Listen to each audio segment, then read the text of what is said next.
Sir, India Pakistan की तो बहुत बात होती है और जब भी इंडिया पाकिस्तान की बात होती है तो हमेशा ये कहा जाता है कि ये तो कोई कंपैरिजन ही नहीं है, पाकिस्तान लड़ने लायक मुल्क ही नहीं है, उन पे तो हम रिसोर्सेज वेस्ट कर रहे हैं। पर साथ ही साथ जब चाइना की बात आती है तो डिफेंस वाइज तो नहीं पता, लेकिन हम बहुत सारे ट्रैवलर्स के साथ बैठते हैं तो वो ये बताते हैं कि चाइना जी ही 2000 मतलब 2100 में जी रहा है और 100 साल आगे है हमसे।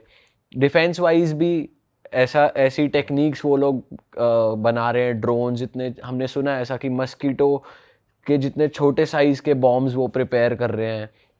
तो मैं थोड़ा एयर पावर समझना चाह रहा हूँ, इंडिया वर्सेस चाइना को अगर कंपेयर करें तो क्या उनके पास हमसे बहुत एडवांस एयरक्राफ्ट्स और मशीन्स हैं? सी नो डाउट चाइना जो है वो बहुत ज़्यादा इन्वेस्ट करता है अपनी डिफेंस प्रोडक्शन में, डिफेंस मैन्युफैक्चरिंग में, बट वो कितना एडवांस्ड है, ठीक है, ये हमने ऑपरेशन सिंदूर में देख चुके हैं। एक्चुअली में फाइट जो थी वो पाकिस्तानी एयरफोर्स तो कर रही थी, but weapons which were being used were the Chinese weapon. उनका क्या परफॉर्मेंस है हम ऑपरेशन सिंदूर में देख चुके हैं। नाउ 1962 के बाद चाइनीज़ आर्म फोर्सेस कभी भी कोई बैटल लड़ी ही नहीं है। चाइनीज़ एयरफोर्स की क्या परफॉर्मेंस है, परफॉर्मेंस किसी भी एयरफोर्स की तब पता चलेगी जब वो एक्चुअल में बैटल फाइट करेगी और बैटल में रिजल्ट देगी।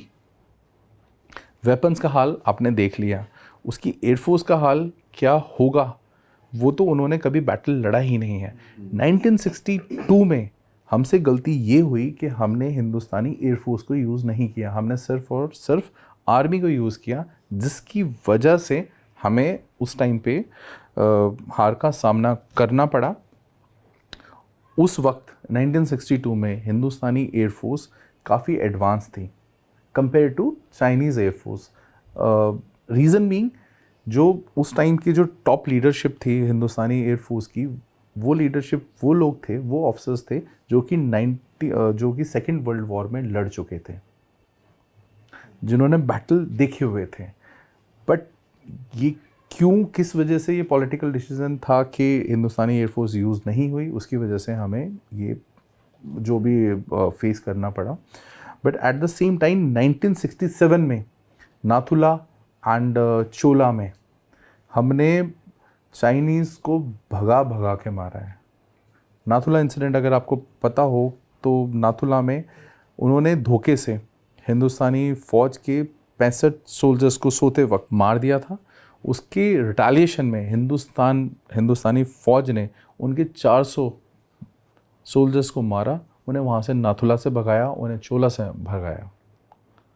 तो ये चीज़ें पता नहीं क्यों हमारी हिस्ट्री में, हमारे बुक्स में, हमारे मीडिया में पता नहीं क्यों इतना इनको दिखाया नहीं जाता। बट एक्चुअल में चाइनीज़ की क्या रियलिटी है, वो दिखाते क्या है और एक्चुअल में क्या है, उसमें बहुत बड़ा वेरिएशन है। अब जो आप बात कर रहे थे कि आपके कुछ फ्रेंड्स हैं जो कि ट्रैवलर्स हैं एंड चाइना जाते हैं, वो चाइना वो चीज़ दिखाता है जो वो दिखाना चाहता है। वो अपना अर्बन सिटीज़ दिखाएगा, है ना, अर्बन सिटीज़ में कितना डेवलपमेंट है वो दिखाएगा।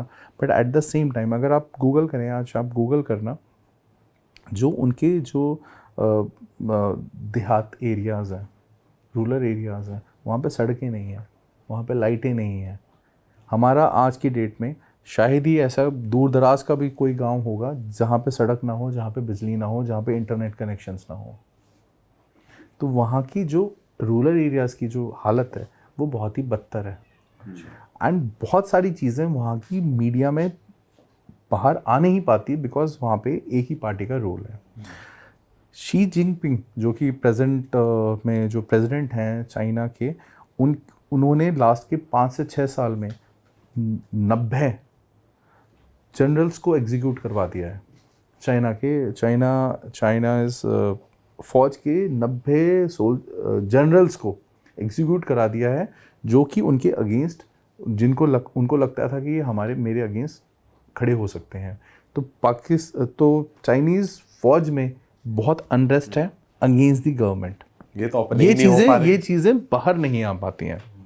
सर जैसे आपने नाथुला केस के बारे में बताया और आपने बैटल ऑफ हाइफा के बारे में बताया, ये कुछ ऐसे सैक्रिफाइस थे जिनके बारे में आपने बोला जिक्र कम हुआ है, तो मैं क्वेश्चन आपसे ये पूछना चाहता हूँ, ऑफ ऑल दीज ईयर जो आपने सर्व करे हैं, कुछ ऐसे इंसिडेंट्स या सैक्रिफाइसेस आपको लगता है कि जिनके बारे में जिक्र होना चाहिए था वो लेकिन बाहर निकल के नहीं है, अगर आप बता सकते हैं ऐसा कुछ हुआ है? दीपक, एक जो सोल्जर की लाइफ होती है ना, मतलब किसी भी सोल्जर की, किसी भी ऑफिसर की, वो अपनी सर्विस में बहुत चीज़ें ऐसी देखता है। इट्स नॉट जस्ट अबाउट जब आप लड़ाई कर रहे हो तब आपका सेक्रीफाइस, जब आप पीस टाइम में भी, जब आप देश की सरहदों को जब डिफेंड कर रहे हो, जब आपकी देश के लिए जो आप अपना फैमिली से दूर रहना, अपने अपने घर से दूर रहना, ये जो सेक्रीफाइस होता है, ये एक इसकी ज़्यादा बात नहीं होती है। मैं आपको एक एग्ज़ाम्पल देता हूँ। मैं कश्मीर में एक राष्ट्रीय राइफ़ल्स के साथ अटैच था 2-3 साल पहले। राष्ट्रीय राइफ़ल्स के जो उस जगह के जो कंपनी कमांडर थे, वो एक मेजर रैंक के एक ऑफिसर थे। उस कंपनी की एक आगे फॉरवर्ड पोस्ट थी जो कि लगभग 4-5 किलोमीटर ऊपर थी, बिल्कुल एलसी के ऊपर। ओके। अब वहाँ पे एक नायक होता है, मतलब 6-7 साल की सर्विस वाला सिपाही, नायक रैंक का एक बंदा था। उसके घर से मैसेज आता है कि उसके फादर की डेथ हो चुकी है। उसको मैसेज पोस्ट पे पहुँचाया जाता है। अब ये दिसंबर का महीना है, बर्फ़ गिरी हुई है, उस जगह पे बर्फ़ गिरी हुई है, 10 से 15 फीट की बर्फ़ है। जो मौसम है वो बहुत ख़राब है, उस दिन बहुत सर्द हवाएं चल रही हैं, एंड अगर उस जवान को नीचे उतरने का एक ही तरीका है, उसको पैदल ऊपर से नीचे आना होगा। ओके। जो कि पॉसिबल नहीं हो सकता ऐसे एडवर्स वेदर में। अब एक जो सोच के देखो, एक जो सिपाही है, उसके फादर गुजर चुके हैं, उसको अपने फादर के क्रिमिनेशन के लिए नीचे आके वापस जाना है अपने गांव में, वो जा नहीं सकता। 1 दिन हो गया, 2 दिन हो गए, दूसरे तीसरे दिन, जब तीसरा दिन हो गया, उसको, उस जवान को भी पता है कि मैं नहीं उतर सकता। उसके फादर का मोर्चरी में जो भी उसके फादर की डेड बॉडी रखी थी, फाइनली उसका क्रिमिनेशन कर दिया जाता है कि भाई लड़का तो आ नहीं पाएगा। अब वो थर्ड डे वो नायक अपने सूबेदार साहब के पास जाता है, जो वहाँ पे लोकल सूबेदार, बोलते साहब मेरा इस तरह से तो मैं रह नहीं पाऊँगा, आप मेरी ड्यूटी लगा दो। ओके। नाउ जस्ट, अब वो सूबेदार साहब उस मेजर साहब को कॉल करते हैं जो कि मेरे साथ वहाँ पे तैनात थे। मेजर साहब बोलते हैं कि, मेजर साहब उस नायक से फिर बात करते हैं, बोला तुम कोई बात नहीं, तुम रेस्ट करो, तुम्हें ड्यूटी पे नहीं लगाया जाएगा।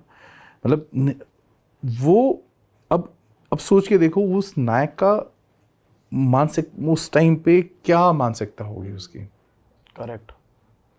तो ये सैक्रिफाइसेस हैं जो मतलब अनहर्ड एंड अनसीन चले जाते हैं। और सर, ऑपरेशन सिंदूर में आप एक्टिवली थे उस टाइम पर, उस टाइम का कोई पल आपको याद रहता है अभी भी, कि अभी भी याद है और आप सोचते हो कई बार उसको, कोई है ऐसा?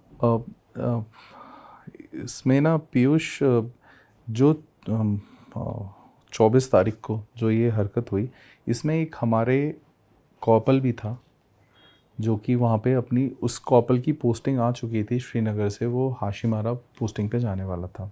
अब जब पोस्टिंग जाने से पहले उसने अपनी फैमिली को, अपनी बीवी बच्चों को वहाँ पे बुलाया हुआ था कि हम जाने से पहले थोड़ा कश्मीर घूम लेते हैं, एंड फिर कश्मीर घूम के फिर हम इस पोस्टिंग से दूसरी पोस्टिंग पे जाएंगे।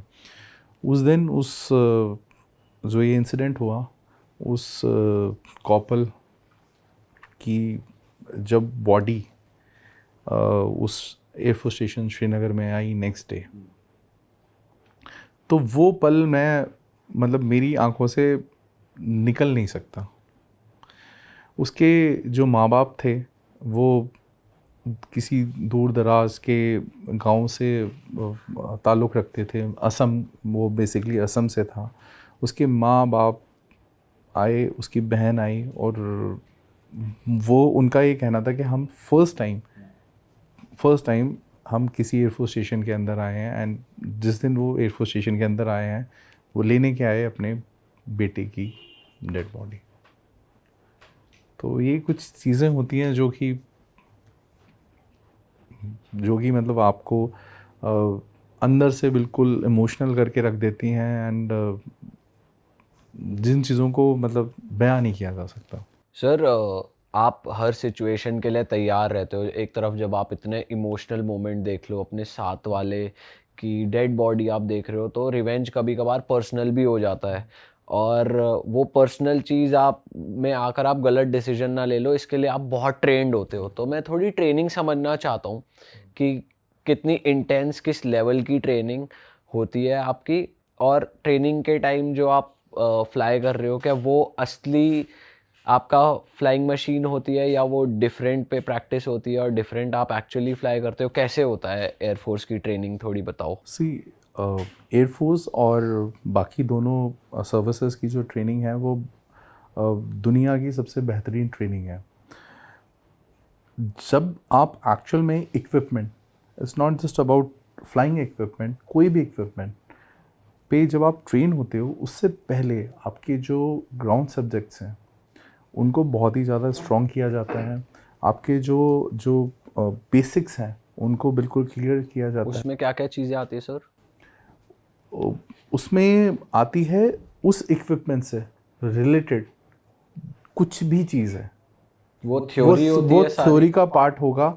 फिर आप सिमुलेटर्स पे आओगे, फिर आप under the supervision of instructor आप फ्लाइंग स्टार्ट करोगे, फिर आप सोलो फ्लाइंग स्टार्ट करोगे, फिर आप चयन करोगे कि आपको फाइटर्स में जाना है, आपको हेलीकॉप्टर्स में जाना है, आपको ट्रांसपोर्ट में जाना है। फिर आपका जो भी स्ट्रीम आप चूज़ करोगे, फिर उसकी स्पेशलाइज्ड ट्रेनिंग होगी। फिर over the period of time 5 to 6 7 years लगते हैं एक फाइटर पायलट को इंडिपेंडेंटली किसी मिशन को जब वो लीड करने की उसमें आता है। ओके। तो और ये जो ट्रेनिंग का जो पार्ट है, this is a continuous process in all 3 services. चाहे आप किसी भी आर्म में हैं, ऑल 3 सर्विसेज ये चलता है even till the rank of air marshal and lieutenant general तक भी कोर्सेज चलते रहते हैं ट्रेनिंग। अरे वाह, आपने ये वीडियो यहाँ तक देख ली भाई, तुमने हमारी मेहनत सफल कर दिया। तुम ही लोग हो असली रियल हिट। और अगर आपको बहुत मज़ा आ रहा है ऐसी क्लिप्स में, ऐसी वीडियोस में, तो फटाफट जाइए प्लेलिस्ट पे, बिंज वॉच कीजिए और सारी वीडियोस देख डालो और मौज काटो। That is it. हम मिलेंगे नए पॉडकास्ट में, नई क्लिप में। Till then bye bye, see you, take care, do subscribe. Best of real talk online. Okay, bye bye.